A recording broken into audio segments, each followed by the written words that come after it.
ദൈവത്തിൻ്റെ ഏറ്റവും പ്രിയമുള്ളവരെ, അവിടുത്തെ സമാധാനം ഞാൻ ആശംസിക്കുന്നു. ഇന്ന് കർത്താവ് നമുക്ക് നൽകുന്ന ദൂത് സുഭാഷിതങ്ങൾ 10:29. സത്യസന്ധമായി പെരുമാറുന്നവന് കർത്താവ് ഉറപ്പുള്ള കോട്ടയാണ്, തിന്മ പ്രവർത്തിക്കുന്നവനെ അവിടുന്ന് നശിപ്പിക്കുന്നു.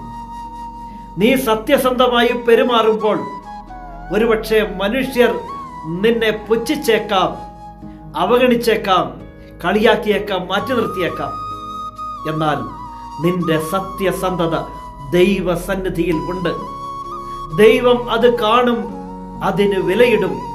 പിന്നെ നിന്റെ ജീവിതത്തിന് ചുറ്റും ഒരു ഉറപ്പുള്ള കോട്ടയായി നിന്റെ ദൈവം നിൽക്കും.